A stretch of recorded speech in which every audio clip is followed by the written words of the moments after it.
The champagne in her glass was lukewarm, but the shame burning Seraphina's cheeks was scalding hot. Standing in the shadows of the Oakhaven ballroom, she watched her sister, Beatrice, dazzle the crowd, a golden swan in a room of pigeons. "Look at her," Beatrice whispered to a circle of high-ranking socialites, her finger pointing not discreetly enough at Seraphina's scuffed heels. "Nobody wants the runt. It's actually tragic she even showed up." The laughter that followed felt like physical blows. But the laughter died the second the heavy oak doors groaned open. The room went silent. The Alpha King had arrived. And he wasn't looking at the golden swan. He was looking at the girl in the shadows. The invitation had been a mistake. Seraphina Hart knew it, her father knew it, and Beatrice certainly knew it. The annual winter solstice gala was held at the Grand Hotel in downtown Seattle, a neutral ground for the PAX of the Pacific Northwest. It was a place of backroom deals, arranged marriages, and excessive displays of wealth. Seraphina stood near a potted fern by the service entrance, tugging at the hem of a dress that had belonged to her mother 20 years ago. The velvet was crushed in the wrong places, and the navy blue had faded to a bruised purple. "Stop fidgeting, you look like a nervous squirrel," a sharp voice hissed. Seraphina didn't look up. She knew that voice. It was Beatrice Hart, her younger sister by 11 months. Beatrice was everything Seraphina was not: blonde, statuesque, and radiating the kind of pheromones that made unmated wolves drool.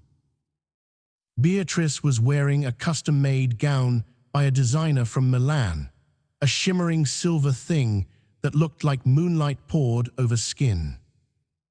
"I'm just trying to stay out of the way, Seraphina murmured. "Then try harder," Beatrice snapped, taking a sip of her sparkling wine.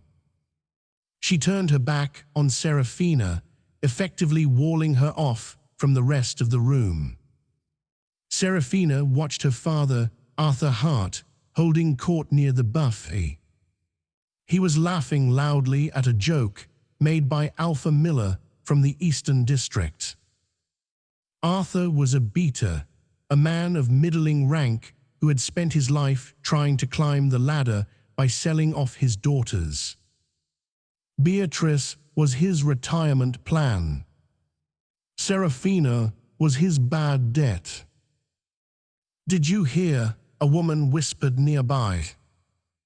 It was Griffin Jenkins, the gossip columnist for the PAC newsletter. "King Kalen is actually coming tonight. His private jet landed at SeaTac an hour ago." "Kalen Sterling," another woman gasped. "He hasn't attended a public gala since the massacre at Black Ridge 3 years ago." Seraphina felt a chill that had nothing to do with the air conditioning. Kalen Sterling, the Alpha King, the man who united the West Coast, PAX through sheer brutality and economic genius. They said he was cold, a corporate raider with claws.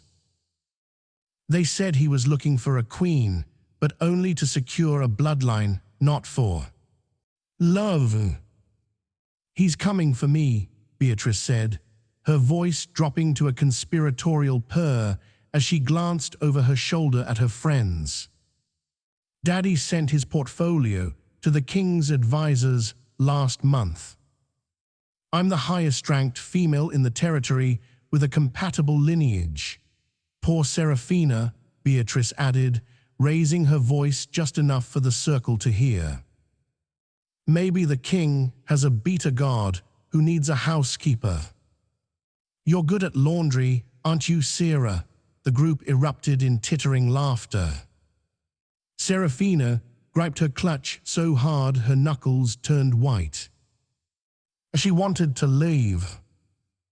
She wanted to run back to the small apartment she rented above a bakery in the city, where she worked as an archivist for the state library. She liked books. Books didn't care that she couldn't shift into a wolf. Books didn't care that she was 24 and unmated. "Nobody wants you, Sarah," Beatrice laughed, the sound tinkling like broken glass. "Honestly, go wait in the car. You're embarrassing the family aesthetic."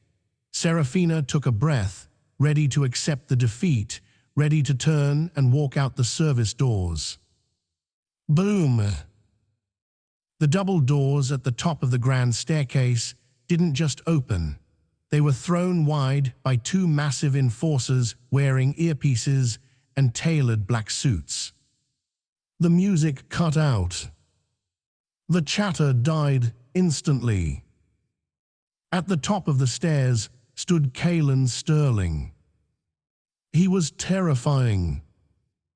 That was the only word for it. He wasn't overly bulky like the gym-obsessed wolves of her pack. He was lean like a predatory cat, wearing a tuxedo that cost more than Seraphina's entire life earnings. His hair was dark, swept back, and his eyes, even from this distance, were a piercing, unnatural shade of amber. He didn't smile. He didn't wave.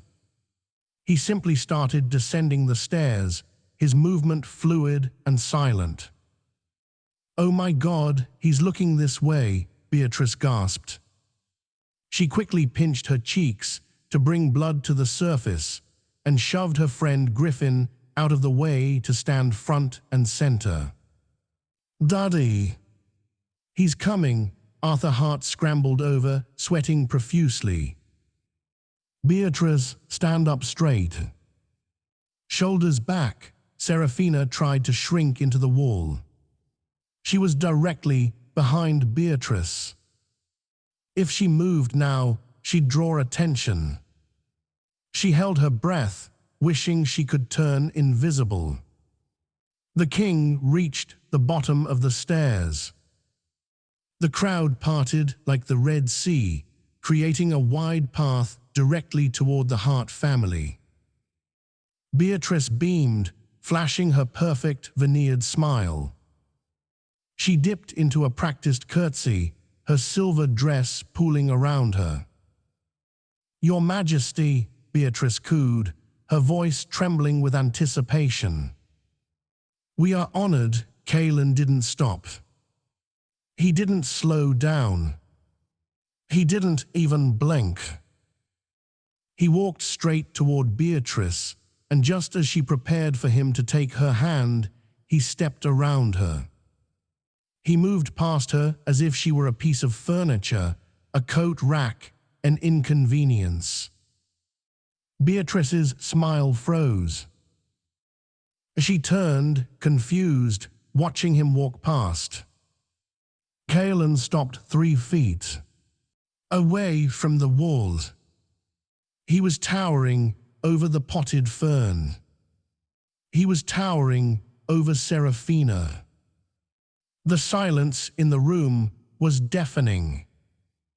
You could hear a pin drop in the carpet. Seraphina looked up, her heart hammering against her ribs like a trapped bird.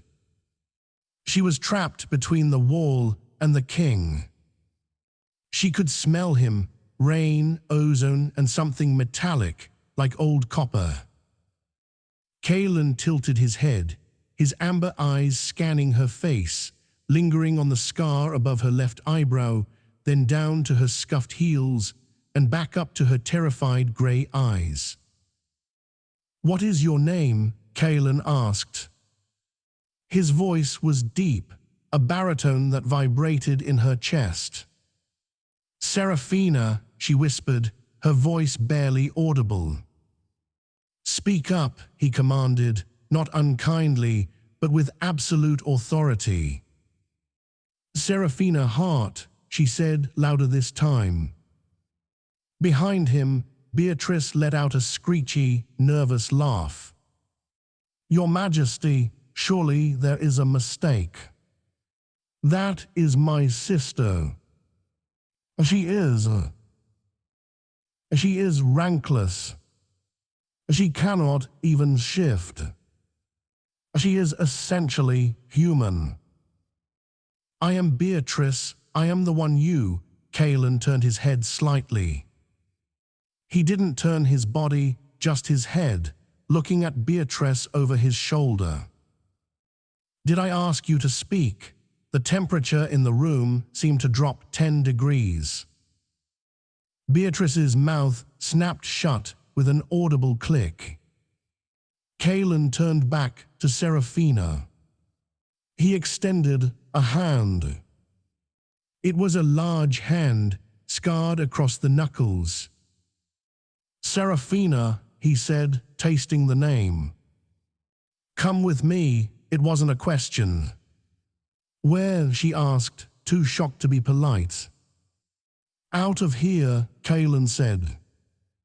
"Unless you prefer the company of people who treat you like a potted plant." Seraphina looked at his hand. Then she looked at Beatrice, whose face was a mask of shock and pure, unadulterated rage. She looked at her father, who looked like he was having a stroke. Seraphina placed her hand in Kalen's. His grip was warm and firm. "Good," he said. He pulled her away from the wall, tucked her hand into the crook of his arm, and began to walk her back toward the exit. He didn't look at anyone else. He didn't acknowledge the gasps.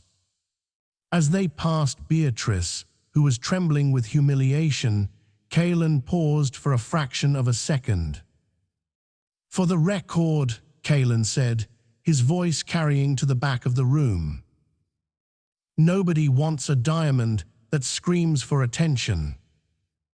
They want the one that shines in the dark." And then he walked Seraphina Hart out of the ball. The air outside the Grand Hotel was biting cold, typical for a Seattle November. The valet scrambled to open the door of a sleek, armored black SUV that was idling at the curb. Kalen guided her inside, his hand protective over her head so she wouldn't bump it. The interior smelled of leather and expensive scotch. The door thudded shut, sealing out the noise of the paparazzi who were just starting to realize the king was leaving with a mystery woman. Seraphina sat as far away from him as the bench seat allowed, clutching her knees. The adrenaline was fading, replaced by a cold dread.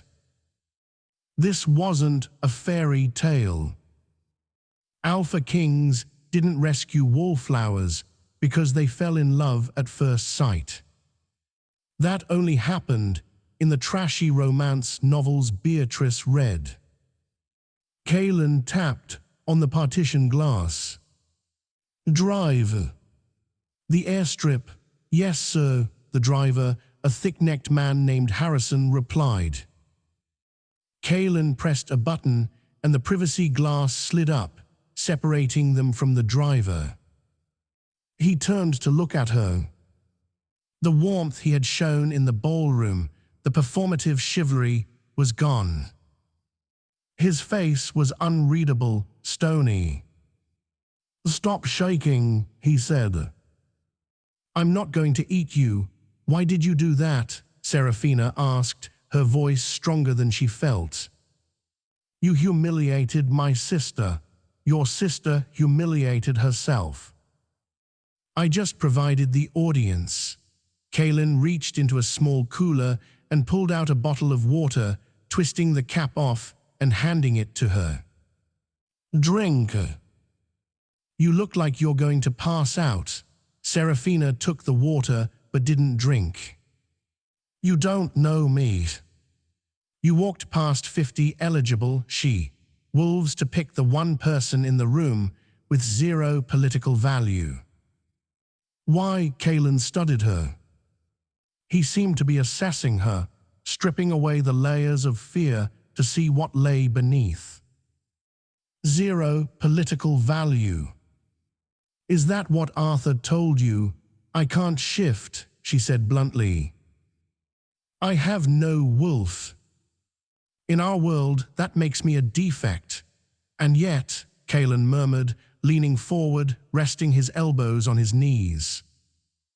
You are the only person in that room whose heartbeat didn't spike when I walked in. You were scared, yes. But you weren't lying about it. I don't understand. I don't need a breeder, Seraphina. And I certainly don't need a trophy wife like your sister who would spend my treasury on silk and gossip, Kalen said, his eyes narrowing. I have a problem. A very specific, dangerous problem at my court in Obsidian Hall. I am surrounded by liars. Sycophants. Traitors. He reached into his jacket pocket and pulled out a folded document. He tossed it onto the leather seat between them. What is this? A marriage contract, Kalen said calmly. Seraphina choked on air. Excuse me, strictly on paper. For 1 year. You will come with me to Obsidian Hall. You will act as my queen. You will host the events, sit by my side at the council, and keep the vultures off my back. Why me? She demanded. There are thousands of women who would kill for this. Because of your condition, Kalen said. I had my researcher, Dr. Thorne, look into the census records of the Oakhaven pack. You're listed as latent. You can't shift. But latent wolves often develop compensatory senses to survive. You're an archivist. You deal with details. You observe from the shadows. He paused, watching her closely. Tell me, Seraphina. At the party just before I came in, your father was laughing with Alpha Miller. What were they talking about? Seraphina blinked. Miller was joking about the union strikes in the mining sector. He said they were easily crushed. And how did you know he was lying? Seraphina froze. I didn't say he was lying. Your pupils dilated when you looked at him. I saw it on the security feed before I entered. You have the knack, don't you? Seraphina looked away, staring out the tinted window at the blurring city lights. It was a secret she had kept since she was a child. She couldn't shift, but she could hear the cadence of a lie. It sounded like a discordant note in a song. It smelled like sulfur. Yes, she whispered. I need a truth seeker, Kalen said, his voice dropping low. Someone who knows one suspect. Everyone looks at you and sees a weak, rankless girl. They will speak freely around you. They will ignore you. And you will listen for me, and if I refuse, then I stop the car, Kalen said with a shrug. You go back to the ball. You go back to Beatrice bullying you and your father ignoring you until you die of old age in that bakery apartment. It was cruel because it was true.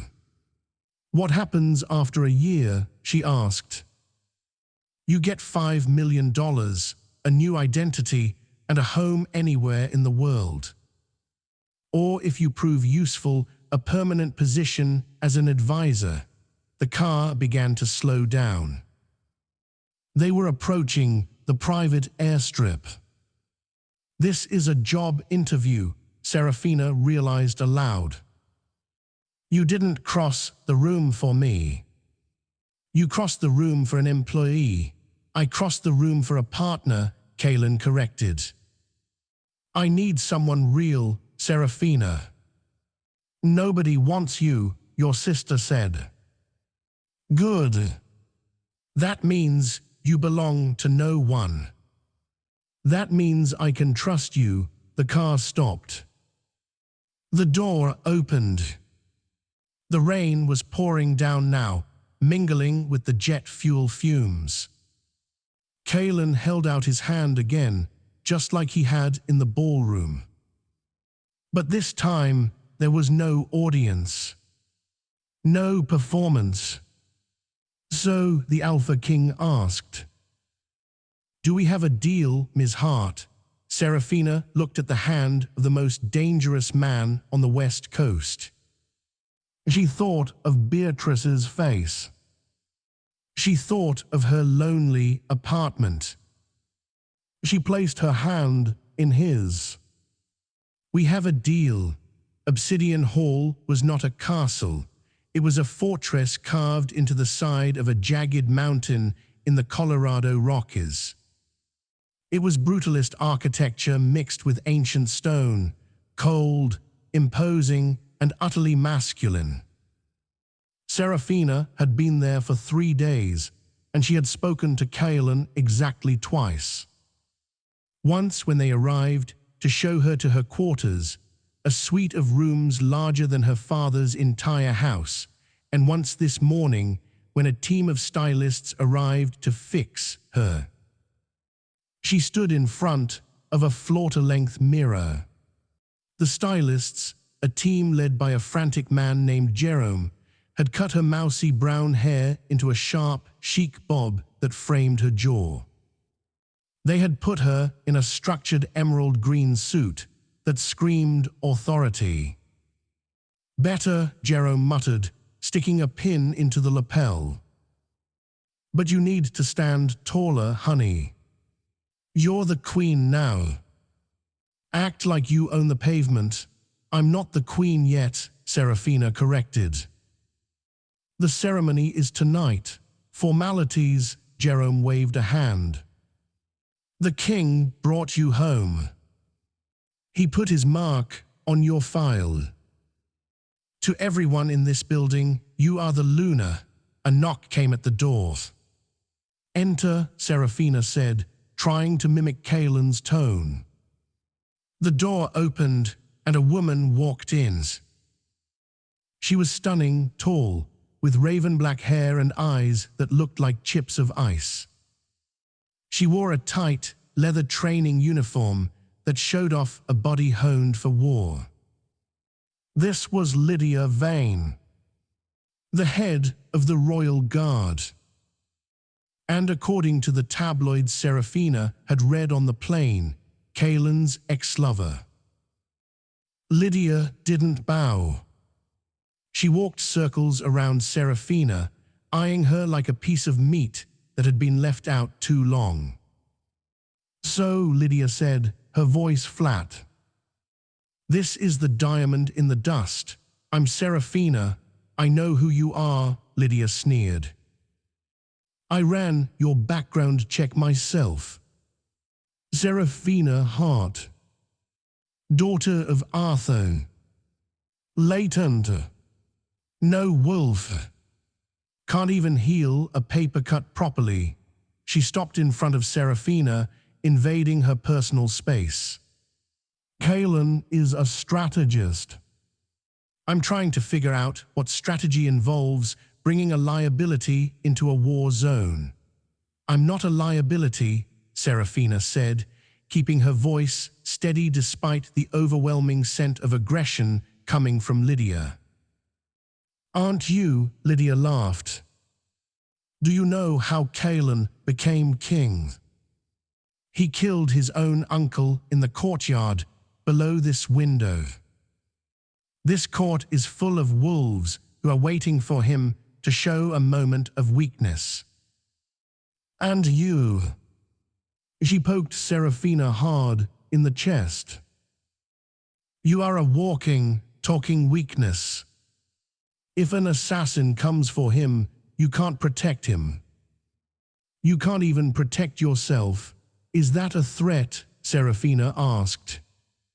It's a warning, Lydia said. Go home, little girls. Before you get eaten, lie. The sound rang in Seraphina's head like a struck gong. It was faint, buried under layers of truth, but it was there. Lydia wasn't just warning her. She was scared. Seraphina narrowed her eyes. Why would the head of the guard be scared of a latent human?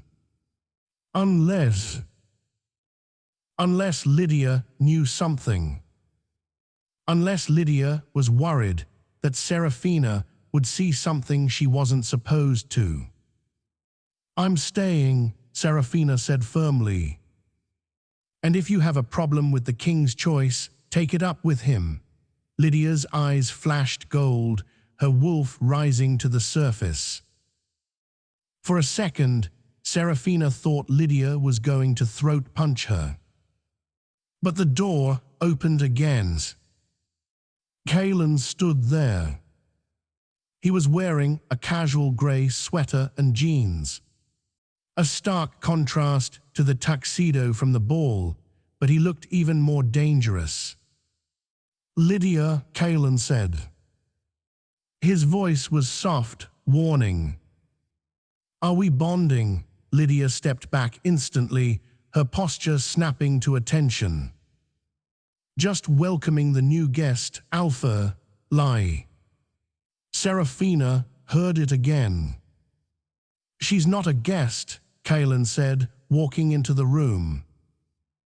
He stood next to Seraphina, his shoulder brushing hers.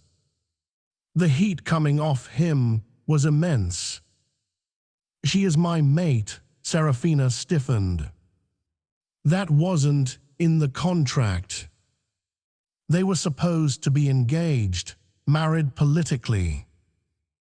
Mate implied a biological, soul-deep bond. Lydia's face went pale. Are you? You marked her, not yet, Kalen said, his eyes never leaving Lydia's. But the bond is there. I felt it the moment I saw her lie. Seraphina looked up at Kalen. He was lying through his teeth. He was lying to his head guard. Why? To protect Seraphina. Or to provoke Lydia. Lydia swallowed hard. I see. My apologies, Luna. She dipped her head stiffly and marched out of the room, slamming the door. Seraphina turned to Kalen. You lied.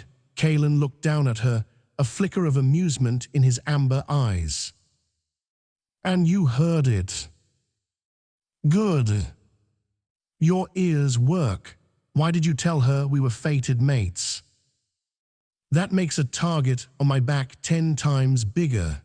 It also makes you untouchable by pack law, Kalen explained. If you are just my wife, they can challenge you for your position. If you are my fated mate, harming you is a capital offense, punishable by immediate execution. I just bought you a layer of armor. Lydia hates me. Lydia hates everyone, Kalen dismissed. But she's loyal, is she? Seraphina asked quietly. Because when she said she was just welcoming me. She lied. And when she said she ran my background check. She lied about that too, Kalen froze. His casual demeanor vanished. She lied about running your background check, yes. It sounded discordant. Like a violin with a broken string. Kalen walked to the window, looking out over the snowy peaks. Lydia is in charge of security. If she didn't run your background check, but said she did, it means she already knew who you were before I even brought you up. He turned back to Seraphina, his expression grim. It seems, Seraphina, that you are already earning your paycheck. Get dressed for the ceremony. Tonight we enter the shark tank. And I need you to listen to every heartbeat in the room. The great hall of obsidian was a cavernous space, lit by thousands of floating candles that hovered near the vaulted ceiling, a bit of old magic that the sterling bloodline had preserved for centuries. The room smelled of pine, roasted meat, and the heavy, musky scent of 500 werewolves packed into one space. Seraphina stood at the heavy double doors, her heart hammering a frantic rhythm against her ribs. She was no longer wearing the sensible clothes of an archivist. She was draped in a gown of deep emerald velvet, heavy with embroidery in gold thread that depicted the history of the sterling pack. It was beautiful, but it felt like a cage. "Chin up," Kaelin whispered. He was standing beside her, looking devastating in a ceremonial tunic of black leather and fur. "If you look down, they'll think you're weak. If you look around too much, they'll think you're scared. Look straight ahead. At the throne, I am scared," Seraphina murmured, her hands trembling where they clutched his arm. "Good," Kaelin replied, his voice devoid of sympathy but thick with pragmatism. "Fear makes you sharp. Just remember the signal. One squeeze of my arm for a light. Two for danger." The doors groaned open. A wall of sound hit them, cheers, howls, and the stamping of feet. It was a traditional pack greeting, primal and aggressive. Seraphina flinched, but Kaelin's grip on her arm tightened, grounding her.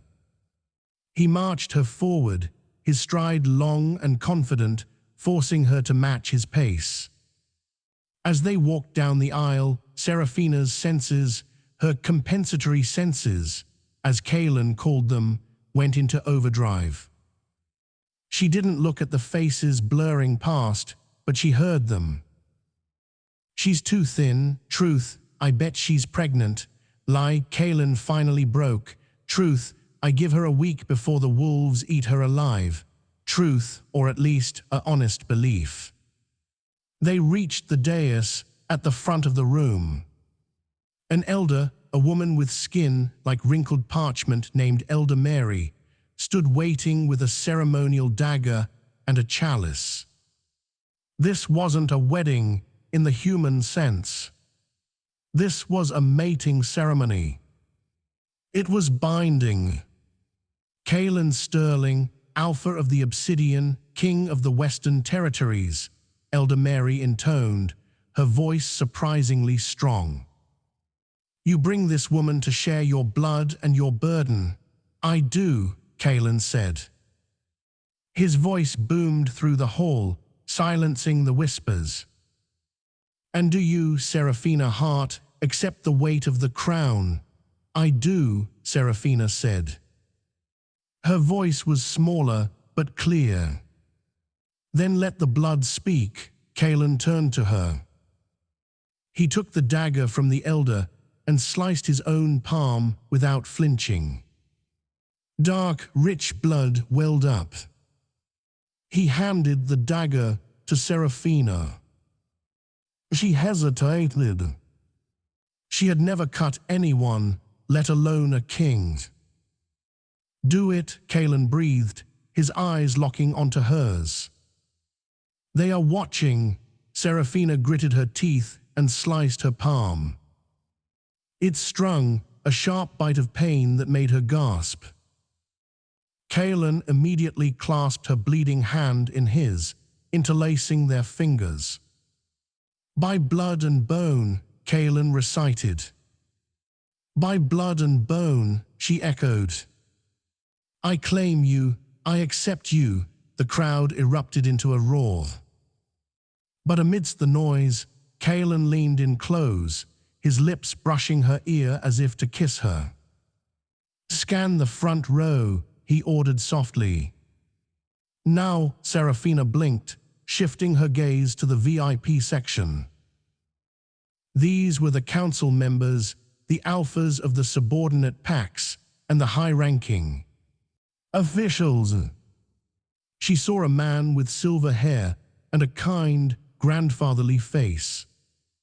He was clapping enthusiastically, a tear glistening in his eye. This was Lord Holloway, the treasurer of the kingdom. "Long live the Queen," Holloway shouted. "Lie." The sound hit Seraphina like a discordant violin screech. It was so loud she almost flinched. Holloway wasn't happy. He was furious. The smile on his face was a mask of absolute discipline, but the intention behind it was pure malice. She squeezed Kaelin's arm. "Once." Kaelin didn't react visibly, but his muscles tensed under her hand. She looked to the left. A woman with red hair and emerald jewelry, Alpha Duchess Clara of the Riverlands. She was watching with a bored expression. "She's pretty enough," Clara murmured to her neighbor. "Truth." Seraphina moved her gaze further down. There stood Lydia Vane, the head of the guard. Lydia stood at attention, her face a stone mask. She wasn't clapping. She was scanning the crowd, her hand resting on the hilt of her weapon. "I will protect them," Lydia whispered to her second-in-command. "Lie." Seraphina squeezed Kaelin's arm again. "Hard." Kaelin pulled back from her, raising their joined, bloodied hands to the crowd. The ceremony was over. They were mated. But as the applause washed over them, Seraphina felt a cold pit in her stomach. The treasurer wanted them dead. The head of security was lying about protecting them. Kaelin turned to her, a professional smile plastered on his face for the cameras. "You did well," he murmured. "Don't panic. We have to survive the dinner first." The reception was held in the banquet hall, a room slightly smaller than the Great Hall, but infinitely more opulent. Long tables groaned under the weight of roasted venison, glazed fruits, and towers of pastries. The wine flowed freely, a vintage red from the Sterling vineyards that cost more per bottle than Seraphina used to make in a year. Seraphina sat at the high table, Kaelin on her right. To her left sat Lord Holloway, the man who had lied about wishing her well. "Your Majesty," Holloway said, leaning in with a smile that crinkled the corners of his eyes. "You must be exhausted. It is a whirlwind, becoming royalty overnight." "It is overwhelming," Seraphina admitted, taking a sip of water. She was careful not to touch the wine. Kaelin had warned her, "Eat nothing that hasn't been tasted by the royal taster, drink nothing from an open bottle." "Well, you are doing beautifully," Holloway said. "We were all so worried about Kaelin. A king without a queen is a dangerous thing. Unstable, lie." He wasn't worried. He had been counting on it. I'm sure the council managed just fine, Seraphina said, testing him. Oh, we did our best, Holloway sighed. But the economy. The trade routes with the southern pacts are fragile. We need a strong union to secure them. Truth. Interesting. He lied about his feelings, but he was honest about the politics. He was a pragmatist, not a chaotic anarchist. That made him dangerous in a different way. A server approached the table, a young man barely 20 with shaking hands.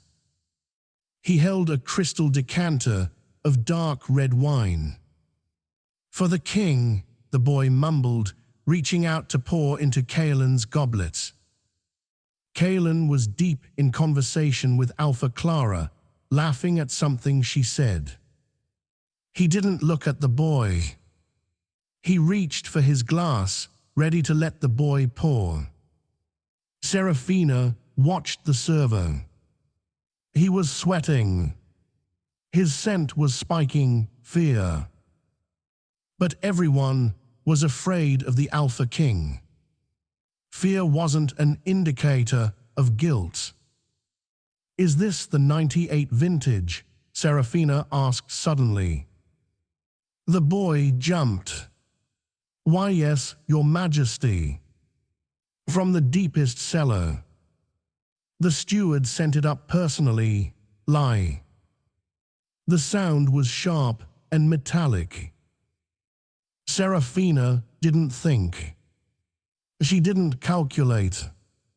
Her hand shot out and clamped over the top of Kaelin's goblet, just as the boy tilted the decanter. The red wine splashed over her hand, staining the white tablecloth like blood. The table went silent. Kaelin froze. He looked at Seraphina's hand covering his glass, then up at her face.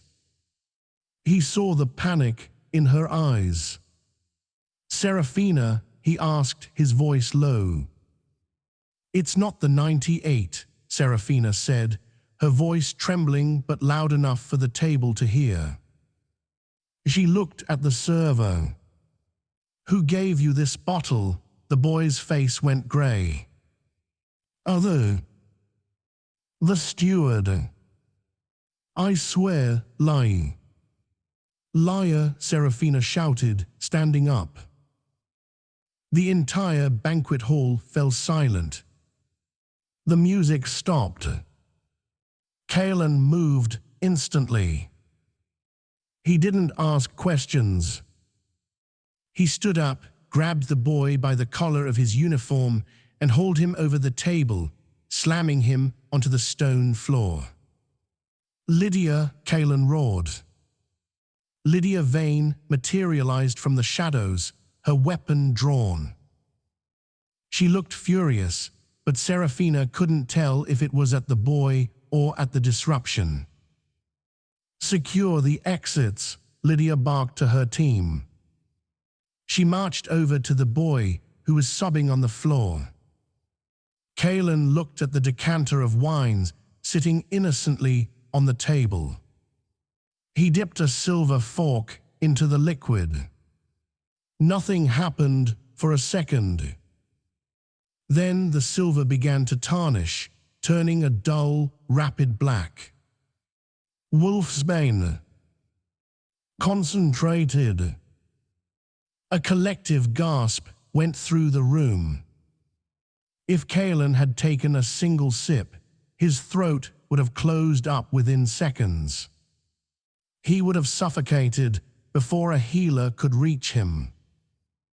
Kaelin looked at the black fork, then he looked at Seraphina. There was a new expression in his eyes. It wasn't just calculation anymore. It was respect. He turned to the room, his voice thundering. Everyone out. The feast is over. As the guests scrambled for the doors in a panic, escorted by guards, Kalen turned on Lydia. How? Kalen demanded, his voice dangerously quiet. How did a bottle of poisoned wine get to the high table? You checked the staff. You checked the kitchen. I did, Lydia insisted, her eyes wide. I personally vetted every server. Lie. Seraphina stood by the table, wiping the wine from her hand with a napkin. She didn't, Seraphina said softly. Lydia whirled on her. Shut up, you useless human. You don't know what you're talking about.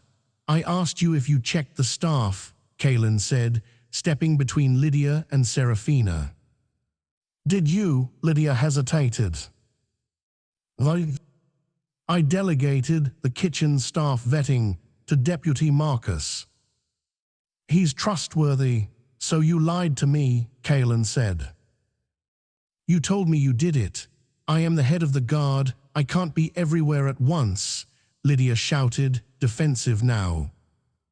And because of your laziness, I was almost dead, Kalen snarled. Get out of my sight, Lydia. You're suspended until further notice. Confined to quarters. Kalen, you can't. G.O., Kalen roared, his alpha voice shaking the stained glass windows. Lydia flinched. She shot a look of pure, unadulterated hatred at Seraphina, then turned and stomped out of the hall. The room was empty now, save for Kalen, Seraphina, the sobbing waiter being held by two enforcers, and Lord Holloway, who had lingered near the door. Kalen signaled the enforcers. Take the boy to the cells. I'll interrogate him personally later. As the boy was dragged away, screaming for mercy, Kalen turned to Seraphina. He reached out and took her wine-stained hand. He examined it, checking for cuts. Wolfsbane could be absorbed through the skin, though it was slower. Are you burned? He asked. No, Seraphina said. It was just wine on my hand. The poison was likely mixed in, not the base. Kalen let out a breath he seemed to have been holding for hours. He pulled a handkerchief from his pocket and began to gently wipe the red stain from her skin. You saved my life, he said quietly. That's what you hired me for, Seraphina replied, trying to keep her voice steady. No, Kalen looked up, his amber eyes intense. I hired a spy. Today you acted like a queen, he kissed her knuckles. It wasn't romantic, it was a gesture of fealty. But we have a bigger problem, Seraphina whispered, glancing at the door where Holloway had exited. When the boy said the steward gave him the wine, he was lying. But when he looked at Lord Holloway before he poured it, he was terrified. Kalen stiffened. You think Holloway is involved? I think, Seraphina said, that Holloway didn't just lie about being happy for you. I think he paid the boy. Kalen's face hardened into a mask of cold fury. Then we are not just in a shark tank, Seraphina. We are in a tank where the sharks are smiling and shaking our hands. He offered her his arm. Come, wife. We have a traitor to hunt. And tonight, nobody sleeps. The dungeons beneath Obsidian Hall were nothing like the polished grandeur of the ballroom above. They were damp, smelling of old iron and fear. Kalen had changed out of his ceremonial tunic into a tactical black shirt, the sleeves rolled up to reveal the cords of muscle in his forearms. He paced outside the interrogation cell like a caged tiger. Inside, the young server, whose name they learned was Leo, sat shivering on a metal chair. "He's just a kid," Seraphina whispered, standing by the viewing glass. "He's terrified. He tried to kill a king," Kalen said, his voice devoid of pity. "Terror is the least of his worries. We need a name, Seraphina. And we need it before Holloway realizes his plan failed and goes to ground. If Holloway knows we suspect him, he won't run," Seraphina reasoned, her mind working faster than it ever had in the library. "He's the treasurer. He controls the money. If he runs, he loses his leverage. He'll try to strike first." Kalen stopped pacing. He looked at her, really looked at her, with that intensity that made her knees weak. "You think like a strategist. I read a lot of history books," she deflected. "Coups usually happen in the vacuum of power.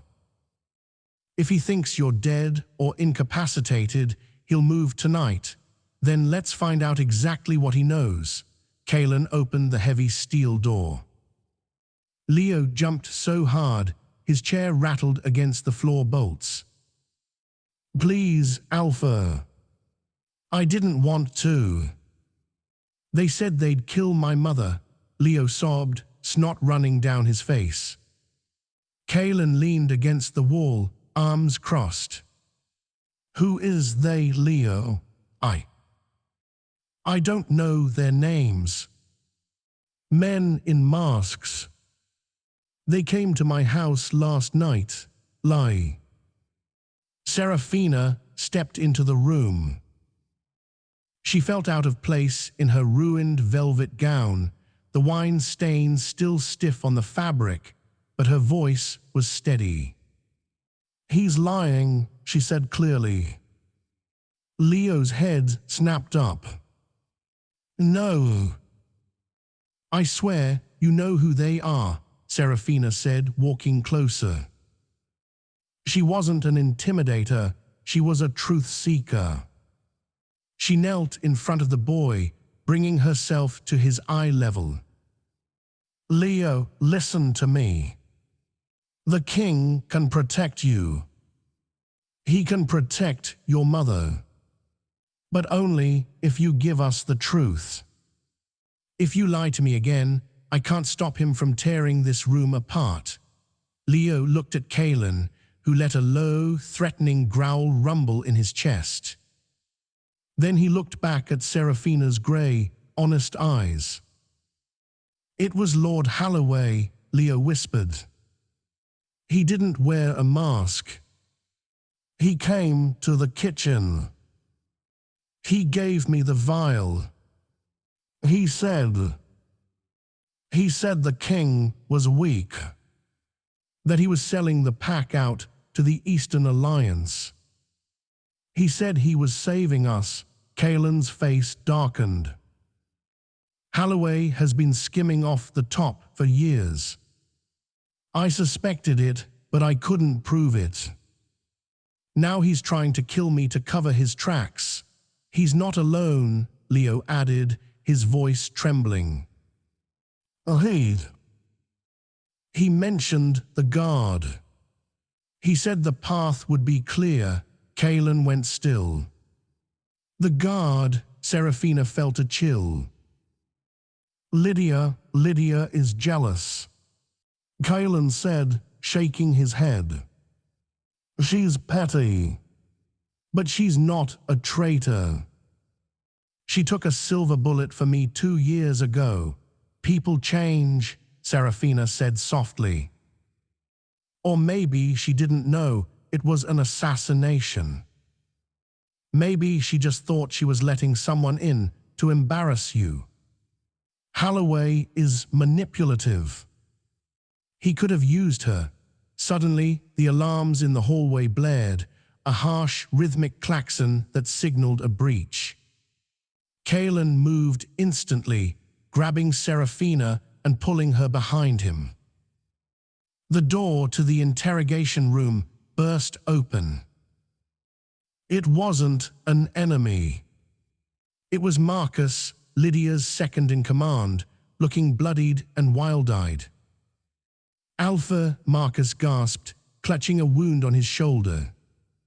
"The armory. Holloway's private security. They're armed with silver. They've taken the Great Hall. Where is Lydia?" Kaelin demanded. "She's fighting them," Marcus wheezed. "She's holding the corridor. She told me to get to you. Holloway has declared you dead. He's claiming the Queen poisoned you and that he is taking emergency command." Seraphina's blood ran cold. It was the perfect frame job. The human outsider, the nobody, kills the king to seize power, and the noble treasurer steps in to save the day. Kaelin looked at Seraphina. "Stay here with Marcus." "Lock the door." "No," Seraphina said. Kaelin blinked. "Excuse me, I'm coming with you." "Seraphina, this isn't a debate. There are wolves with assault rifles out there, and they are fighting for a lie," Seraphina argued, grabbing his arm. "Holloway's power comes from his narrative. He's telling them, 'I killed you.' If I hide, I look guilty. If I stand next to you, alive and fighting, his entire story falls apart." Kaelin stared at her. The air crackled between them. He wasn't looking at a contract wife anymore. He was looking at a partner. "You have no armor," he said. "I have the truth," she countered. Kaelin let out a short, sharp laugh, a sound of pure adrenaline. "Fine. But you stay on my back. If you die, I will burn this mountain to the ground." He turned to Marcus. "Give her your sidearm." Marcus hesitated, then handed Seraphina a heavy black pistol. She held it awkwardly, but firmly. "Let's go take back my kingdom," Kaelin growled. The corridor leading to the Great Hall was a war zone. Scorch marks from flashbang grenades marred the stone walls. Bodies, some in the royal livery, some in Holloway's private mercenary gear, littered the floor. At the end of the hall, a lone figure was holding off a dozen attackers. Lydia Vane was a whirlwind of violence. She had shifted into her partial form, claws extended, eyes glowing gold, teeth bared. She moved with a lethal grace, cutting down mercenaries who tried to pass. But she was tiring. She was bleeding from a dozen cuts, and her left arm hung uselessly at her side. "Lydia," Kaelin roared, charging into the fray. The sight of their king, alive and furious, froze the mercenaries for a split second. That was all Kaelin needed. He didn't shift. He didn't need to. He moved like a blur, snapping the neck of the nearest attacker and tossing him into two others. Seraphina stayed close, as promised. She saw a mercenary raising a rifle toward Kaelin's blind spot. She didn't think, she aimed and pulled the trigger.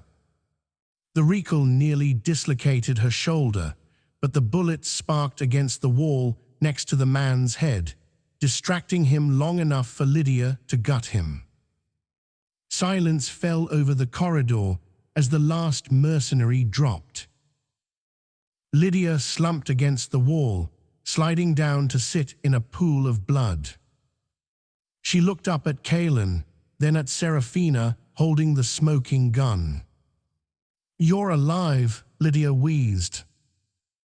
"No thanks to you," Kaelin snarled, looming over her. You let them in. I didn't know, Lydia coughed, blood bubbling on her lips. Holloway. He told me he was bringing in extra security for the Queen.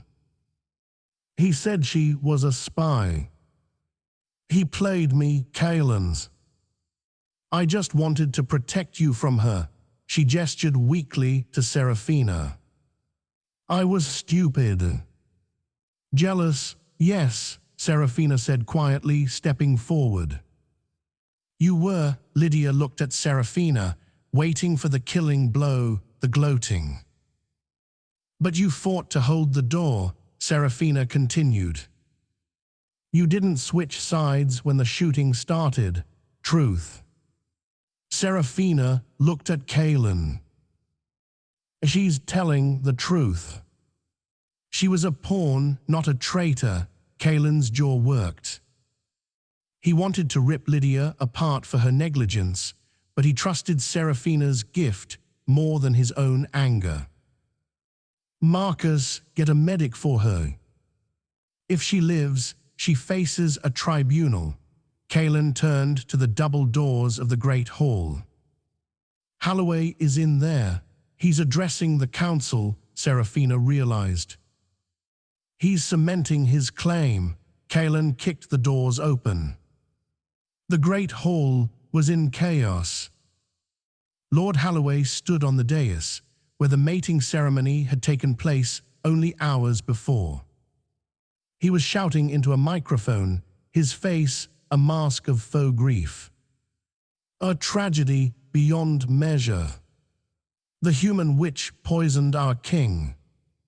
We must purge the outsiders. We must, I'd save the eulogy, HALLOWAY. Kaelin's voice boomed, amplified by his alpha command. It hit the room like a physical shockwave. Holloway froze. The council members gasped. Kaelin strode down the center aisle, Seraphina right beside him, her hand still gripping the gun, her emerald dress ruined, her face smeared with soot. She looked terrifying. She looked royal. Kaelin, Holloway stammered, his face draining of color. But the poison. My wife has excellent reflexes, Kaelin said, stopping at the foot of the dais. Unlike your mercenaries, Holloway looked around. His guards were backing away. The sight of the Alpha King, unhurt and radiating murderous intent, broke their morale instantly. It's a trick, Holloway shrieked, desperate. He's an imposter. A shifter trick. And she is a witch. Look at her. She has enchanted him, the crowd murmured. Doubt was a powerful thing.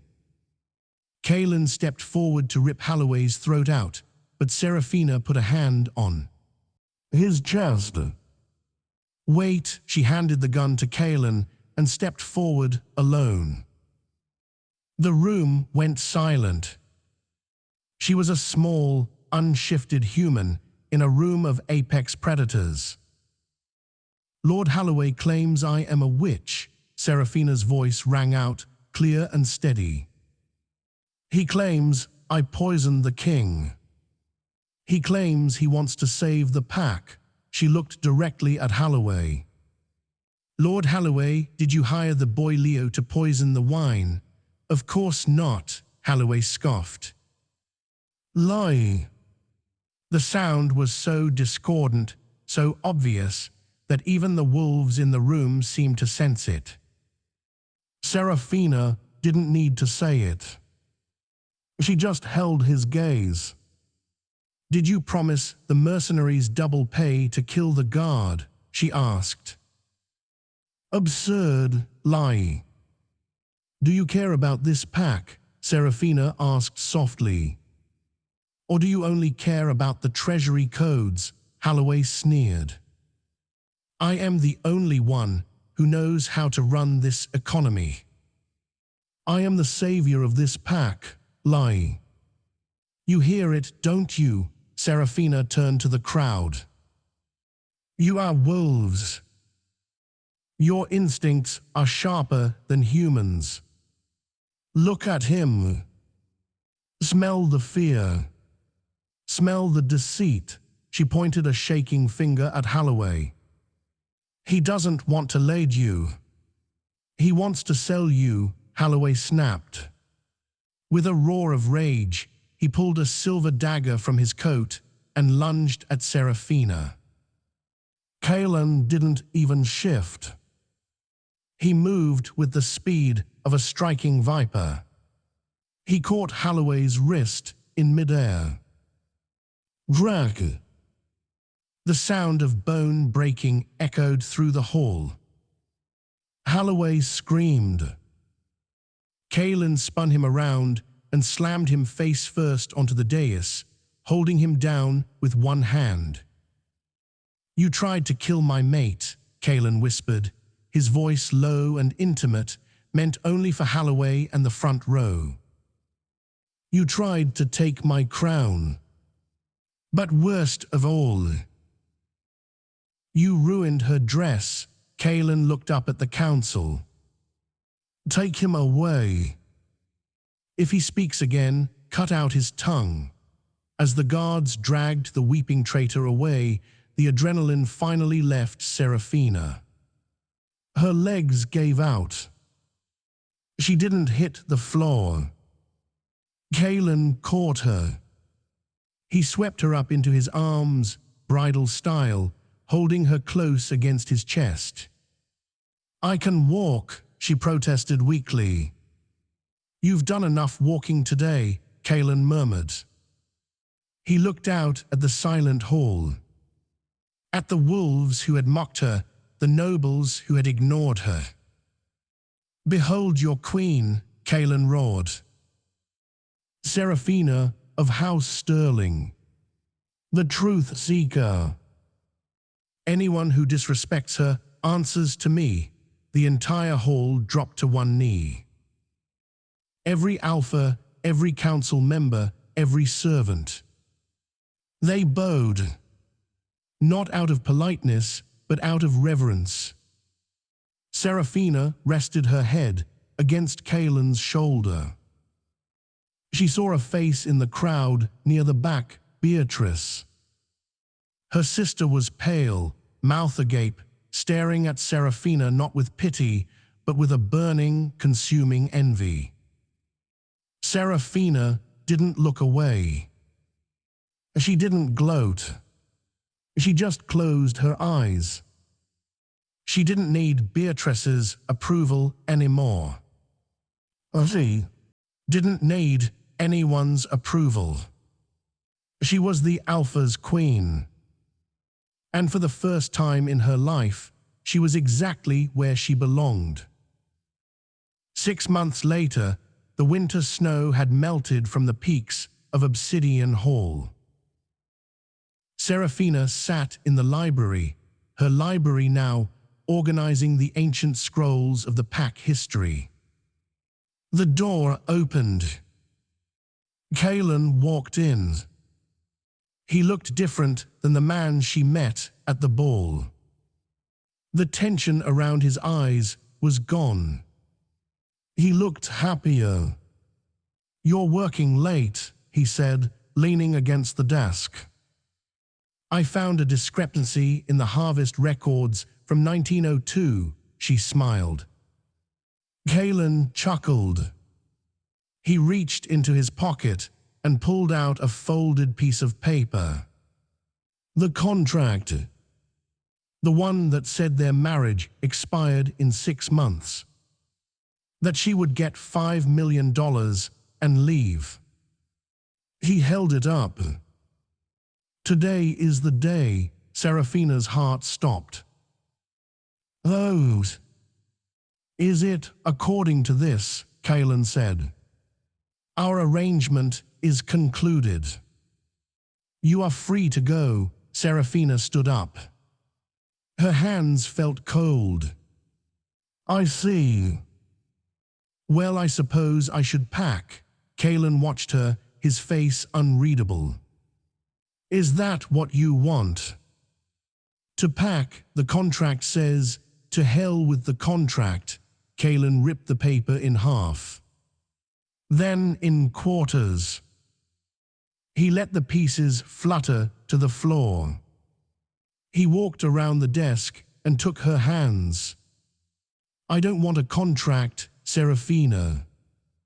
I don't want a business partner.